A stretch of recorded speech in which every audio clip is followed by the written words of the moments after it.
Yeah, you can go whenever we're ready. Oh, now the pressure's on. Okay, episode 3 of The New Dawn. And today I'm joined by 56 years of Knights playing experience between two people. It's true. 56 years.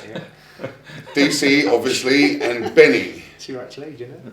Both have played, 28 years this year? Yeah, this is season 28 for me. Yeah. And you're still active. You're kind of part-time at the moment, huh? Yeah. Okay, so we'll start with Benny. Benny, tell us about your Knights history. Okay, so I started playing for the Knights in '92, which I believe is the same year as yourself. Same as me, yeah. Unfortunately, I was 11 at the time. 11. And you were 30. I was 20. 30. Don't lie to everyone. 21, actually. So I was 11. Lucky enough, I had my dad who was happy to drive me down every weekend to play some pee-wee football. So was that flag? No, it was two-touch at the time. Oh, okay. So it was two-touch football. It was when the Knights were based out of Mitchett. Played there for 2 years. We played several sort of friendly matches against several teams from Brighton and surrounding areas.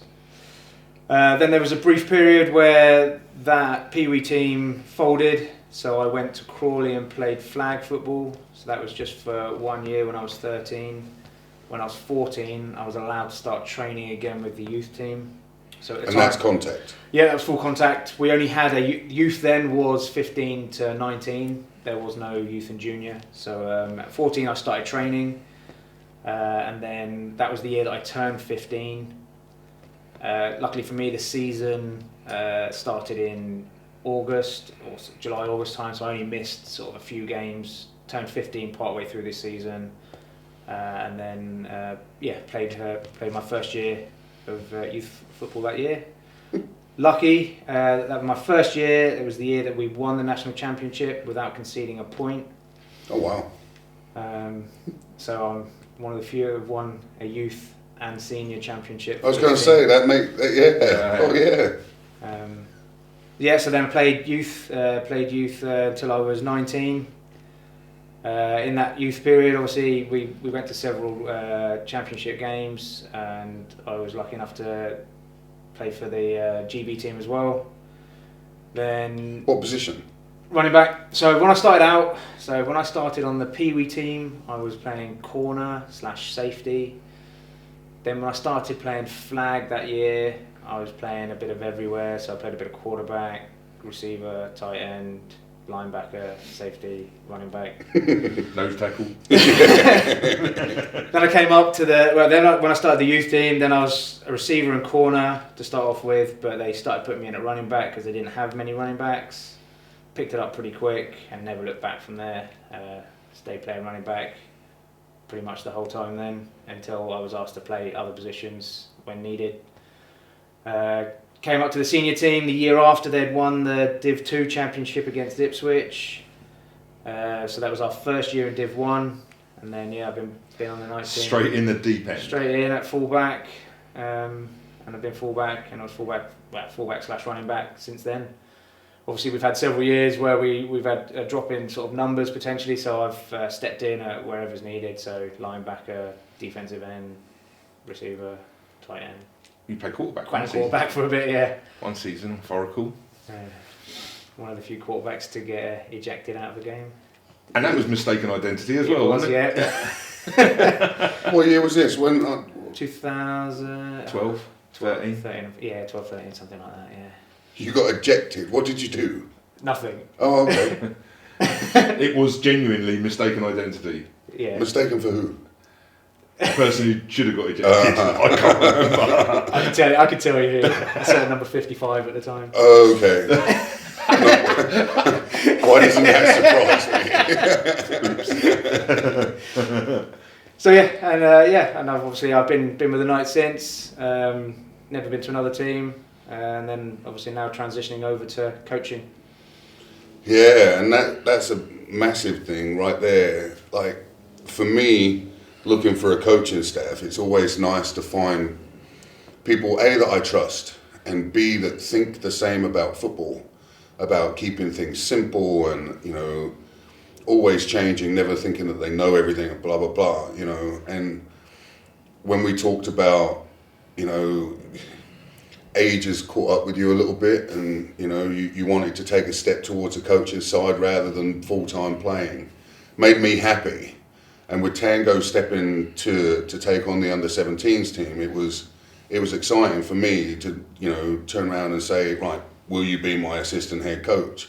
And as soon as you said yes, I was over the moon with that, you know what I mean? And I think not only the fact that, you know, you are a knight, you know, more so than most, and you're dedicated to this team, but the way you think about football is also quite unique around the area. Certainly, you know, for me, seeing people that focus on the simple, basic fundamentals of football is quite different around football in this country. So I've been quite lucky through the programs I've been brought up in and whatnot. So when I started playing, especially when I started out in the youth team for the Knights, and even some of my GB time, it was all fundamentals, and it was constantly fundamentals, and it was all I was ever really wanting to. As you can get them down, everything else comes Absolutely, yeah. And you know, every year since, and whenever we get people back, when the mistakes they make, it's based on the fundamentals that they're lacking in, and if you can get that in there, then then you can get anything out of anybody after that. Yeah, absolutely, 100% agree. So being around the Knights for 28 years, like, a lot's changed over that time, and I'm going to bring up the name change again and this location again, and it'd be interesting to see your take on all of that. So, as much as a lot has changed, we're still the Knights. We've always been the Knights. However people look at it, the other parts of our name may have changed, but we've still remained the Knights, and everybody within the organisation is still a Knight. We've moved. I mean, in the time that I've played, it's been everywhere, you know. And to say that, I always remember with when me and my dad were looking for the Knights, it was in the paper that was out at the time, First Down. In the paper? Yeah, they used to have a paper. That's right. First Down paper. Yeah. Yeah, a weekly paper. Yeah. And in the back was the British League.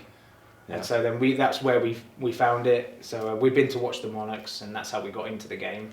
So then it was like, right, we'll find a local team. And at the time, we looked in the back. Yeah, where's the nearest one? Farnham. Oh, that's close. Went to Farnham. Do you think there was a Farnham Knights there? No, there wasn't. So we had to then. That's when we, you know, before internet was readily available product. We had to do some digging and search around, and that's when we found out that they were based out of Mitchett at the time. And then I don't know where we went from after Mitchett. Was that where we went to North Camp maybe? Yeah. Yes. Quite possibly. Yeah, definitely. Yeah, so it was. That's where we played off the awful. That's right. Ground. Off the dump. Off the dump. Yeah. Yeah.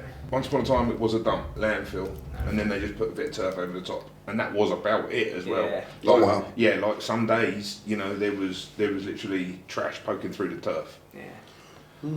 Not nice. So the Mitchett ground wasn't too bad. That was quite nice. Mitchett was nice. Yeah. Yeah. And then we went there for whatever. I think that was in my transition from the Pee Wee / Crawley days over to the youth team. Don't forget we merged with Basingstoke in the middle of that as well. So Was that the whole Southern Seminoles? That's right. Yeah. Yeah. So that was the '93 season from memory. Yeah. So that would have been.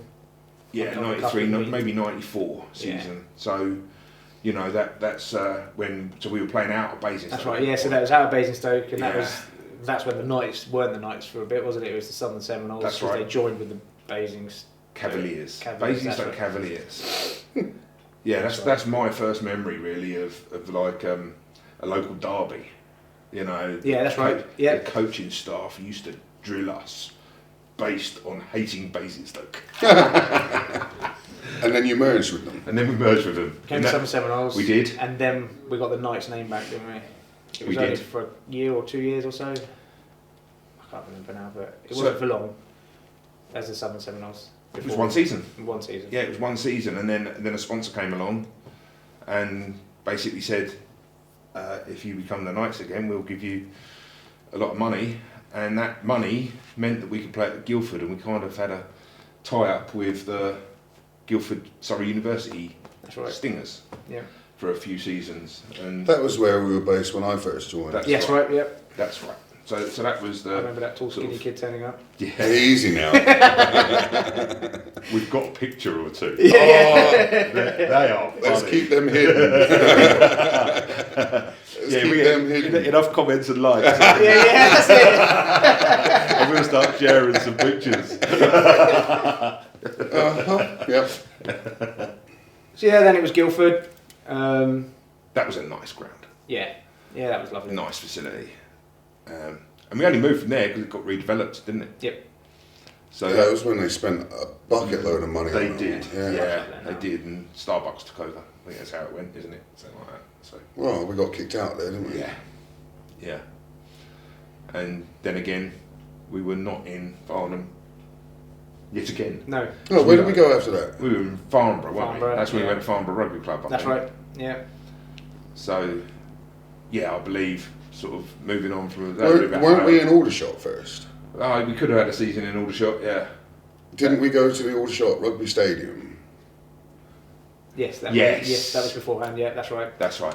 Yeah. So we and then there was a season on the polo fields where That's, we played yeah, games, that and was then the same. That was the same season. yeah, because we played some games in the stadium and some games over the road on That's the right. polo. That's fields, right. Yes, that is absolutely right. And that was when we were in EFAF. That was the game where Yeah. what were they called? Crusaders, Amsterdam Crusaders, wasn't it? Yes. You know, came, And then there was some came and gave time, us a football lesson. some time at Aldershot Park as well. That was like 3 games. That wasn't even a whole season. No, they from played memory. at Temple. Was that the game they played at Aldershot? So we played that in Aldershot Town That's it. Soccer Club in Yeah. the big stadium there. Yeah. didn't we? Yeah. Yeah, that was just one-off game, wasn't it? Again, that was a European game. Yeah. I remember Jeff Reinbold came along, and we were his human telecasters Yeah. before he had the interactive TV screens. We did that at Guildford a couple of times We too, did, didn't we? yeah. We were his telecaster. I remember. Uh-huh. Good guy, like Coach Reinbold. Good guy. Yeah. But then, so then we went from there. Then probably Farnborough. Yeah, and we had a little stint at Farnham as well, didn't we? And then away, and then Yeah. back to Farnham, and then away, and that's kind of And obviously, we've had lots of sponsors through the years. So we've. that's you some know, great sponsors, Yeah. So. and more are welcome. Let's not turn it into a begging bowl, shall we? But as a whole, this team, and whenever I speak to anyone that that I've known through football over the years, it's always been you still at the Knights, you still at the Knights. And that's what I said, I think, a couple of weeks ago. It's very much, in my opinion, it's always been the Knights, not whatever Knights, you know what I mean? Yeah. So, moving from the past, I think it's time to leave that firmly behind, not forgetting about it, but using it to mould the future. Looking into the future, obviously, we're now here at this amazing facility, and you're stepping in to the assistant head coaching role. Does that mean your playing days are done? Throwing it under the bus here. Knowing that my wife's going to be watching this, I never say never. Sorry. I never say never because at the end of the day, I'm a Knight, and I'll do whatever this team needs me to do. So, although I'm going into the coaching role and that's where my focus is going, if it comes to a point when we're like in a position that you're like, right, okay, we need that extra player, we need somebody, even if it's just to be there in case, then yeah, I'll always. So we could do with a fullback. But you honestly, like, for me, I think you're in the best shape I've ever seen you in right now. You seem to be, more focused on the gym. Yeah, so the only thing I'll say with that is, although I'm in the best shape I've been in probably ever, is when it comes to playing, because I played fullback, I wouldn't be a fullback anymore. I lost the weight. Lost half a person. Yeah, pretty much. That took me out of playing that position that I've played for so many years. But it's alright, you can play for tailback, quarterback, wide receiver. There's someone wandering around. I'll be back. Oh, cut.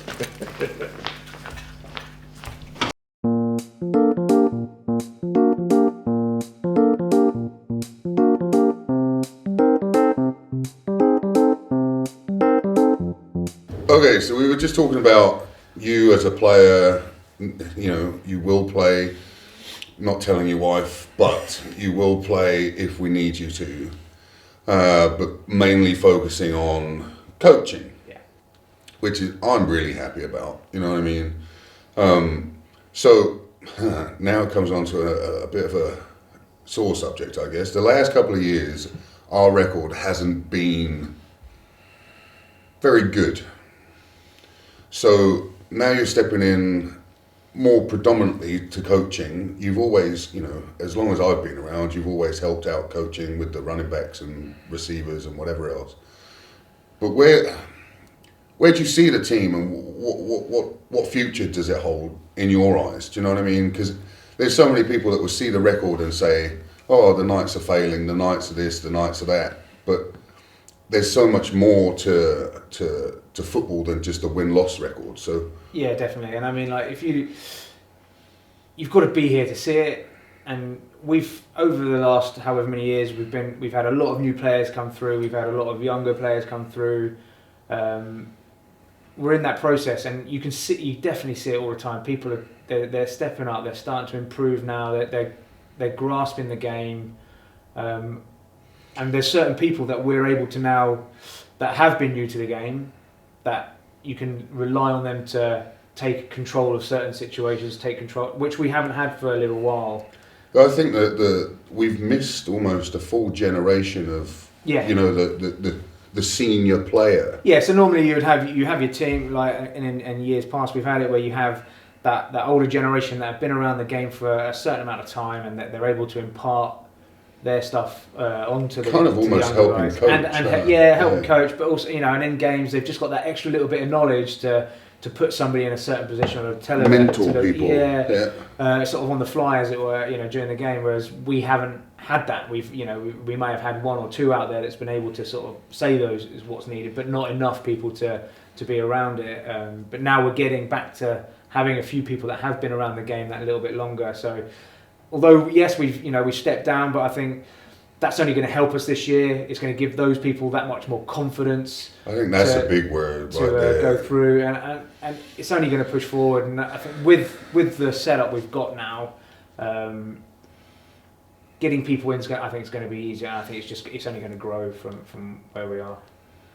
It's like we need to learn how to win a game. Yeah. It's like last season, especially, we were in the position where games were in the balance for quite a stretch, and it's like we just didn't know how to switch the balance in our favour and then go ahead and win the game. Well, I think that comes from the confidence that Benny mentioned, and the experience. Yeah, that eight season veteran that we have just like none of. I mean, games in the past, you'd be down maybe, or it'd be close near the end, but you just in yourselves you knew that you'd tip it over the edge. You were going to knew what get to do there. to win. Yeah. And you know, for whether it's lack of experience or other aspects, it's people are getting there now, and I think this year they'll be right. Okay, we've got the mentality, we've got the ability. Right, we can do this, and they'll bring people up, and it will turn in our favour. For me, sitting looking at, putting out starters for games against the Warriors and the Blitz and, everyone else in the Premiership's out, and thinking, he's a rookie to the game. He's played 1 year. He's a rookie to the game. He's played 1 year. Oh, he's played 2 years. And he played 2 years, but we're putting him in a position he's not played or something exactly, like that. Yeah. And that's, from my point of view, that's almost scary. Do you know what I mean? And then to see those kids go out there and give everything they've got, but you can see almost they don't have the confidence to go out and just relax and play football, because they know going against the best in the country, they're going to get physically beaten up and mentally beaten up because that person knows exactly what's going on, exactly what to expect, and they don't have a clue what's going to happen because they don't have that game day experience, you know what I mean? And you can only get that from playing. But and then also it comes back down to this whole fundamentals thing as well. Like if you drill that in more and more, regardless of where they are physically in a game, if you've got the fundamentals, you'll always be able to fall back on that, and that you'll be able to rely on the fact that you know the basics to be able to win at that part rather than trying to physically. Even that takes time. Yeah. Do you know what I mean? Like however, if you look at it, like at this level of football, we get them Sundays for three hours, and then once, if we're lucky, midweek for a couple of hours. And that's either a classroom session or once it gets light enough or you're lucky enough to have floodlights out on the field. So 1, 2, even 3 years, you're still not, time served is still not very high, do you know what I mean? So, falling back onto the fundamentals still takes time to be able to do that. And, I guess that's the blessing of dropping down a division. It's to give these rookies and first and second year players an opportunity to work on their craft at the level that they're at mentally. Do you know what I mean? But I mean, we're lucky as well with our youth and junior programs that we've got. So we're going to be in a position in years to come where those fundamentals have been drilled in already. So when they come to us, we'll be able to work quicker and faster into what you want to in game plans, and that whole sort of training throughout the years is you can't count on how invaluable that is. No, and that's the beautiful thing is we're sat in here filming this as the under 17s, under 19s are out on the practice field, and you've got senior players out there along with the coaching staff basically going through exactly the same drills as they're going to be doing with us, in a couple of hours time. And it's, the future's bright. And for me, that's a massive deal, building that program to not just win now, sustainable, but build a program that's going to be consistently back to where, the Knights have always been there or thereabouts in the Premiership and at the top level in that sport, and potentially even getting back to playing out in Europe, You've been very quiet. Well, I'm literally just thinking, looking at the kids that are practicing out there now, there's at least 2 kids in that under-19 squad right now that have got no choice. They're going to be in the senior team next season. So there is the future right now. And then obviously the under-17s, there'll be some graduates going up to the 19s, and that's before we've even got the school program off the ground, really. Yeah, and that's another big key, isn't it? Being based in a school, now we're getting the excitement going about being here, and it's starting to get around to the kids in the school, and we're getting more and more interest from that, and that can only bring, all it takes is one. As soon as you get one, they start talking about it even more, do you know what I mean? Yeah. No, very exciting. Cool. I think that's about it. So, let me do the YouTube bit now, right? Subscribe and hit the like button.